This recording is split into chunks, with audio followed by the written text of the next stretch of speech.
तो कहानी की शुरुआत में हम सैम नाम के एक लड़के को देखते हैं जो कि अपनी कुछ पुरानी टेप्स लेने के लिए अपनी एक्स गर्लफ्रेंड फ्रैनी के पास आया था। फ्रैनी के घर में पार्टी चल रही थी, लेकिन इसके बारे में सैम को कोई भी अंदाजा नहीं था। फ्रैनी जब यहाँ पर सैम को देखती है तो वो उससे कहती है कि अब जब तुम यहाँ पर आ ही गए हो तो थोड़ा खा पी लो। तब सैम भी कुछ देर के लिए यहाँ पर रुक गया, लेकिन जब सैम दोबारा से अपनी टेप्स के बारे में फ्रैनी से पूछता है तब फ्रैनी उसकी बातों को टाल रही थी। ये देख सैम को गुस्सा आ गया और वो उससे कहने लगा कि तुम मुझे जल्दी बताओ कि मेरी टेप्स कहाँ पर है, मैं यहाँ से जाना चाहता हूँ। तब फ्रैनी ने उसे बता दिया कि तुम्हारी टेप्स ऑफिस में रखी हैं, जाओ और वहाँ से ले लो। इसके बाद सैम ऑफिस की तरफ जाने लगा, लेकिन रास्ते में एक आदमी सैम से टकरा जाता है जिससे सैम की नाक में चोट आ गई थी। लेकिन फिर भी सैम जैसे तैसे मैनेज करके ऑफिस में पहुंच जाता है, जहाँ थोड़ा ढूंढने पर उसे उसकी टेप्स मिल जाती हैं। उसने किसी तरह अपनी नाक से निकल रहे खून को रोका और खून ज्यादा ना निकले इस वजह से वो सर ऊपर करके एक सोफे पर बैठ जाता है। अब वो बैठा तो थोड़ी देर के लिए था, लेकिन बैठे बैठे कब उसकी आंख लग जाती है उसे पता ही नहीं चलता। थोड़ी देर बाद हम बाहर चल रही पार्टी में से चीजें टूटने फूटने की आवाज सुन पाते हैं, लेकिन तभी पार्टी में मौजूद लोगों की चिल्लाने की आवाज भी आने लगी। दरअसल वहाँ पर ज़ॉम्बी वायरस फैल गया था। इन्फेक्टेड लोग एक दूसरे को काटकर उन्हें भी इन्फेक्टेड कर रहे थे, लेकिन इस बारे में सैम को बिल्कुल भी अंदाजा नहीं है। और तो और उसके रूम का डोर भी लॉक है, जिस वजह से कोई भी अंदर नहीं आ सकता। खैर अब इसके बाद अगली सुबह सैम की जैसे ही आँख खुलती है तो वो चुपचाप अपनी टैब्स उठाकर वहां से जा रहा था, लेकिन वो जैसे ही बाहर पहुंचा तो उसके तोते उड़ गए। बाहर सारा सामान टूटा हुआ था और दीवारों पर खून भी लगा हुआ था। सैम को कुछ भी समझ नहीं आ रहा था कि आखिर यहाँ पर हुआ तो हुआ क्या है। वो जब आगे जाकर चेक करता है तो उसे सीढ़ियों पर फ्रैनी बैठी हुई दिखाई देती है, लेकिन वो ज़ॉम्बी बन चुकी थी। इस बात से अनजान सैम जब उसे आवाज लगाता है तब ये सुन फ्रैनी उसकी एक आवाज पर अपने पूरे खानदान को लेकर उसकी तरफ आने लगी। लेकिन इससे पहले कि वो सैम तक पहुंच पाती, सैम इससे पहले ही दरवाजा बंद कर देता है। उसे अभी भी समझ नहीं आ रहा था कि आखिर यहाँ पर हुआ क्या है। वो जब विंडो से बाहर देखता है तो पूरे पेरिस का यही हाल था। सब जगह ज़ॉम्बीज़ घूम रहे थे और जो लोग किसी तरह बच भी गए थे तब ज़ॉम्बीज़ उन्हें भी मार रहा है। अब तभी उसकी नजर एक आदमी पर पड़ती है जो अपनी गाड़ी से अपनी फैमिली को यहाँ से ले जाना चाहता था, लेकिन गाड़ी की आवाज सुनकर वहाँ पर बहुत सारे ज़ॉम्बीज़ आकर उसकी फैमिली पर हमला कर देते हैं। सैम बस ये बेबस होकर देखता रहा। अब तक सैम को ये तो क्लियर हो गया था कि सब जगह ज़ॉम्बीज़ फैल चुके हैं, वो बचकर कहीं पर भी नहीं जा सकता। फिलहाल तो वो जिस जगह पर है वही जगह सबसे सेफ है। खैर अब सैम पार्टी में आए लोगों के कपड़ों से उनके फ़ोन निकालकर उन्हें चेक करने लगता है। वो देखता है कि ज़्यादातर फोन्स में उनकी फैमिलीज के लास्ट वॉइस मेल्स थे, जिसमें सभी लोग ज़ॉम्बीज़ वायरस के बारे में बताते हुए अपने अपने बच्चों को सेफ रहने के लिए कह रहे थे। अब ये सुनकर तो सैम की आंखों में भी आंसू आ जाते हैं, क्योंकि एक रात में ही पता नहीं कितनी फैमिलीज खत्म हो गई। खैर अब इसके बाद सैम देखता है कि फ्रैनी का ये जो फ्लैट है ये सबसे ऊपर है, इसलिए सबसे सेफ है। इसके ऊपर सीधा छत है जिसका रास्ता पूरी तरीके से क्लियर है। सैम ने जब ऊपर चारों तरफ देखा तो उसे कहीं से भी किसी परिंदे के पर मारने की भी आवाज नहीं आ रही थी। चारों तरफ सिर्फ था तो सन्नाटा। इसके बाद जब सैम नीचे आकर अपने फ्लोर को साफ कर रहा था तभी उसे नीचे वाले फ्लैट से गोली चलने की आवाज सुनाई देती है। सैम ने जब कान लगाकर उसे सुनने की कोशिश की तभी गोली सीधा उसके पास से गुजरती है। उस गोली से फ्लोर में एक छेद हो गया था। सैम ने जब उस छेद से नीचे देखा तो उसे पता चलता है कि एक आदमी ने ज़ॉम्बी से परेशान होकर अपने आप की जान ले ली। खैर अब सैम उस फ्लोर को तोड़कर जब नीचे जाता है तो वो देखता है कि उस आदमी ने अपनी जान इसलिए ली क्योंकि उसकी वाइफ को ज़ॉम्बी ने काटकर इन्फेक्टेड कर दिया था। तो उसने भी मान लिया कि उसकी वाइफ के बिना उसकी जिंदगी खराब है, तो इसलिए उसने अपनी जान ले ली। यहाँ सैम पहले तो यहाँ पर जितनी भी खाने पीने की चीजें थी उन्हें लेता है और फिर उसने उस आदमी से उसकी शॉर्ट गन ली। पास ही में उसे शॉर्ट गन की बहुत सी गोलियां भी मिल जाती हैं, इसलिए वो शॉर्ट गन लेकर बिल्डिंग को चेक करने लगा। वो देखता है कि पूरी बिल्डिंग में कोई भी ज़ॉम्बी नहीं है, सारे ज़ॉम्बीज़ बाहर जा चुके थे। इस चीज का फायदा उठाकर सैम जल्दी से बिल्डिंग के मेन गेट को बंद कर देता है ताकि अब कोई भी ज़ॉम्बी अंदर ना आ सके। अब वो इस बिल्डिंग में पूरी तरीके से सेफ है, लेकिन उसे जिंदा रहने के लिए कुछ सप्लाईज चाहिए होंगी जो कि इस बिल्डिंग में है तो काफी, लेकिन उसे बस उन्हें ढूंढने की जरूरत है। अब उसे थोड़ी बहुत चीजें तो मिल जाती हैं, लेकिन ये काफी नहीं है। खैर अब इसके बाद जब वो पहले फ्लैट में सप्लाईज ढूंढने के लिए जाता है तब वहाँ पर एक ज़ॉम्बी फैमिली उसके ऊपर हमला कर देती है।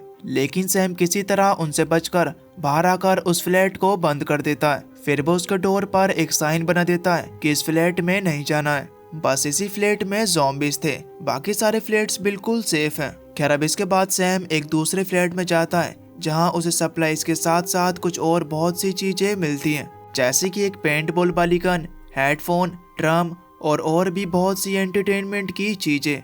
इसी तरह सैम सभी फ्लैट से खाने पीने की चीजें इकट्ठा कर लेता है जो कि काफी सारी थी, लेकिन फिर भी वो उन सभी चीजों को बहुत ही हिसाब से खा रहा था क्योंकि उसे नहीं पता कि उसे कब तक सरवाइव करना पड़ सकता है। खैर यहाँ सैम को लिफ्ट में एक ज़ॉम्बी मिलता है जिसे वो मारता तो नहीं है लेकिन उसे वहीं बंद कर देता है क्योंकि सैम उस आदमी को पहले से ही जानता था जिसका नाम था एल्फ्रेड। अब अगले कई दिनों तक सैम इसी तरीके से अपनी जिंदगी काटता रहा। वो अपने आप को बिजी रखने के लिए कभी हेडफोन से म्यूजिक सुनता, कभी ड्रम बजाता तो कभी एल्फ्रेड से बातें करता। सैम को देखकर ऐसा लगता है कि अब वो अपने अकेलेपन से पूरी तरीके से परेशान हो गया है। वो कभी कभी तो किसी बच्चे की तरह हरकतें करता। एक दिन उसे नीचे से बहुत ही गंदी स्मेल आती है। वो जब देखता है तो वो स्मेल उस कपल की डेड बॉडी से आ रही थी। सैम उस कपल की बॉडी को नीचे फेंकने के लिए जाने वाला था, लेकिन तभी उसे लगा कि ऐसा करना ठीक नहीं है। इसके बाद वो उनकी बॉडीज को कवर करके उन्हें एक साथ बेड पर लेटाकर फिर वहां उनकी कुछ चीजें रखकर उनका अच्छे से फ्यूनरल करता है। इसके बाद वो वापस अपने फ्लैट में आकर नहाने लगा, लेकिन तभी पानी आना भी बंद हो गया, यानी अब उसे पानी की दिक्कत भी फेस करनी पड़ेगी। खैर रात को जब सैम सो रहा था तभी उसके फ्लैट में कुछ ज़ॉम्बीज आते हैं। वो ज़ॉम्बीज सैम पर वहीं पर हमला करके उसे मार देते हैं। अब तभी अचानक ही जब सैम की आंख खुली तब उसे पता चलता है कि ये तो सिर्फ उसका एक बुरा सपना था। इसके बाद हमें कुछ हफ्ते बाद का सीन दिखाया जाता है जहां अब सैम ने अपने घर में ही जॉगिंग ट्रैक बना लिया था ताकि वो फिट रह सके। साथ ही जब भी बारिश होती थी तो जितने भी बर्तन थे वो उन्हें छत पर रख देता था ताकि उनमें जितना ज्यादा हो सके उतना पानी आ जाए, क्योंकि अब उसके पास यही एकमात्र पानी का सोर्स था। सैम अपने दिन के कई घंटे एल्फ्रेड के साथ बैठकर ही बिताता। उसकी जितनी भी फीलिंग्स थी वो उन सबको एल्फ्रेड को बताता, क्योंकि उसके पास बात करने वाला कोई था ही नहीं। इसीलिए वो एल्फ्रेड से ही बातें करता था, फिर चाहे वो ज़ॉम्बी ही क्यों ना हो। खैर एक दिन जब सैम ऐसे ही टाइम पास कर रहा था तो तभी उस रोड पर एक बिल्ली दिखाई देती है। दरअसल ज़ॉम्बीज़ जानवरों को कुछ भी नहीं कहते। सैम बिल्ली को देखकर जल्दी से नीचे आ गया और खाना दिखाकर उसे अपने पास बुलाने की कोशिश करने लगा, क्योंकि वो बिल्ली उसके अकेलेपन को दूर कर सकती थी। पर सैम के बहुत ट्राई करने के बाद भी वो बिल्ली उसके पास नहीं आती। यह देख सैम अपनी जान पर खेलते हुए बिल्डिंग से बाहर निकलकर उस बिल्ली को ढूंढने लगा, लेकिन वो बिल्ली तो उसे नहीं मिली, पर वहां पर मौजूद ज़ॉम्बीज़ ने उस पर हमला कर दिया। सैम बड़ी मुश्किल से उन ज़ॉम्बीज़ से अपनी जान बचाकर वापस से अपनी बिल्डिंग में आता है। अब वापस आकर उसने सबसे पहले उस बिल्ली को शूट किया, क्योंकि वो एक तो उसे खाना दे रहा था लेकिन उल्टा ही उसने उसकी जान खतरे में डाल दी। इसके बाद जब सैम ने अपने पीछे देखा तो उसे फ्लोर पर खून दिखाई देता है जो कि उसके पैर से ही निकल रहा था। दरअसल ज़ॉम्बीज़ के साथ झड़प में एक ज़ॉम्बी ने उसके पैर को खरोच दिया था। ये देखकर सैम बुरी तरह घबराने लगा, लेकिन फिर उसने किसी तरह अपने आप को समझाया और अपने मुंह पर शॉटगन लेकर बैठ गया। जैसे ही उसे अपने अंदर बदलाव महसूस होगा तो वैसे ही वो अपने आप को शूट कर लेगा, क्योंकि सैम ज़ॉम्बी बनकर जिंदा रहने से अच्छा मरना पसंद करता है। अब ऐसे ही उसने कई घंटों तक वेट किया, लेकिन वो ज़ॉम्बी नहीं बना। बैठे बैठे उसे नींद आ गई थी और नींद में ही उससे गन का ट्रिगर दब जाता है। वो तो शुक्र है कि गन साइड में हो गई, वरना बिना ज़ॉम्बी बने ही मर जाता। यहाँ सैम को जैसे ये बात पता चलती है कि वो इन्फेक्टेड नहीं है तो वो जोर जोर से हंसने लगा। उसे अपने जिंदा रहने की खुशी थी। खैर अब धीरे धीरे टाइम बीतता है और अब सर्दियाँ आ गई। सैम अपने आप को ठंड से बचाने के लिए अपने फ्लैट में ही मौजूद फर्नीचर को जलाता था। धीरे धीरे करके सैम का खालीपन ही उसे खाया जा रहा था। अब उसकी हालत दिमागी तौर पर खराब होती चली जा रही थी। आज वो अपने अकेलेपन से परेशान होकर जोर जोर से ड्रम बजाने लगा, जिससे जितने भी आसपास के ज़ॉम्बीज़ थे वो उसकी बिल्डिंग के पास आ गए। सैम बुरी तरह फ्रस्ट्रेट होकर उनकी तरफ चिल्लाने लगता है। यहाँ सैम के पास उसकी जो टेप थी उसमें सैम के पेरेंट्स की आवाज़ें थी, जिन्हें सुनकर सैम फूट फूट कर रोने लगता है। खैर आज जब सैम सो रहा था तो तभी उसे अपने डोर के पास किसी के आने की आवाज़ सुनाई देती है। सैम वहां पर ज़ॉम्बी समझकर शूट कर देता है, लेकिन जब उसने पास जाकर देखा तो वो एक लड़की थी जिसे अब गोली लग चुकी थी। सैम ये देखकर जल्दी से उसे अपने फ्लैट के अंदर लाता है। सैम उससे कहता है कि तुम ज्यादा घबराओ मत, मैं तुम्हें कुछ भी नहीं होने दूंगा। वो उसके शरीर से गोलियां निकालने की कोशिश करने लगा, लेकिन इस चीज का कोई भी फायदा नहीं होता क्योंकि वो लड़की अब मर चुकी थी। सैम को देखकर बहुत ही ज्यादा दुख हुआ। खैर अगले दिन हम उसी लड़की को देखते हैं जो कि जिंदा थी। दरअसल सैम ने उसे बचा लिया था। वो लड़की अपना नाम सहरा बताती है। सैम सहरा को देखकर एकदम सहम चुका था क्योंकि कई महीनों के बाद उसने किसी लड़की को देखा था। सहरा बताती है कि तुम्हारे तरह और भी बहुत सारे सर्वाइवर हैं जो कि बिल्डिंग्स में किसी तरह रह रहा है, लेकिन अब उनसे भी अपना अकेलापन बर्दाश्त नहीं हो रहा है। सहरा यहाँ पर सैम को अपने बारे में बताती है। वो कहती है कि मैं रस्सियों की मदद से एक बिल्डिंग से दूसरी बिल्डिंग पर जाती हूँ, लेकिन मैं किसी भी बिल्डिंग पर एक वीक से ज्यादा नहीं रुकती। ये सुनकर सैम थोड़ा निराश हो गया क्योंकि अब उसे पता था कि सारा अपने नियमों के मुताबिक उसके साथ ज्यादा नहीं रहने वाली। लेकिन फिर भी सैम के पास उसके साथ जितने भी पल हैं वो उन्हें अच्छी तरीके से बिताना चाहता है। वो सहरा के साथ बहुत ही अच्छी तरीके से बातें करता है और उसे एल्फ्रेड से भी मिल पाता है। लेकिन अब सैम के लिए उसकी सबसे बड़ी दिक्कत तो ये थी कि अब उसका राशन भी ऑलमोस्ट खत्म हो चुका है। अब क्योंकि सैम के पास कोई दूसरा रास्ता तो है नहीं, इसलिए वो खाने लेने के लिए उसी दूसरे वाले फ्लैट में पहुंच गया जहां पर वो ज़ॉम्बी फैमिली थी। वो बड़ी सावधानी के साथ अपनी शॉर्ट गन को होल में से निकालकर अंदर मौजूद सभी ज़ॉम्बीज को शूट कर देता है। इसके बाद वो उस फ्लैट में जितनी भी सप्लाईज मौजूद थी उन्हें अपने फ्लैट में ले आता है। वो जब अपने आसपास में सहरा को आवाज लगाता है तो वे नोटिस कर पाता है कि सहरा उसे कोई भी रिस्पॉन्स नहीं कर रही। सैम को लग रहा था कि सहरा शायद उसे छोड़कर जा चुकी है, लेकिन अब जब वो रूफ टॉप पर पहुंचा तो वहां पर सहरा मौजूद थी, लेकिन वो यहाँ से निकलने का रास्ता देखने के लिए ही आई थी। सैम यहाँ पर सहरा को समझाता है कि तुम्हें यहाँ से जाने की कोई भी जरूरत नहीं है, यहाँ पर वो सारी चीजें मौजूद हैं जो तुम्हें चाहिए। तब सहरा कहती कि मैं फिर भी यहाँ पर नहीं रुकना चाहती क्योंकि मैं कोई ऐसी जगह ढूंढ रही हूँ जहाँ पर सब कुछ ठीक हो, जहाँ पर इन ज़ॉम्बीज़ का नामो निशान ना हो, सिर्फ इंसान हो। और मुझे लगता है कि कहीं ना कहीं वो जगह तो होगी और मैं बस उसी की तलाश में हूँ। सैम फिर भी यही बातें कह जा रहा था कि यहाँ पर बहुत सारी चीजें मौजूद हैं जो एक इंसान को जिंदा रहने के लिए चाहिए।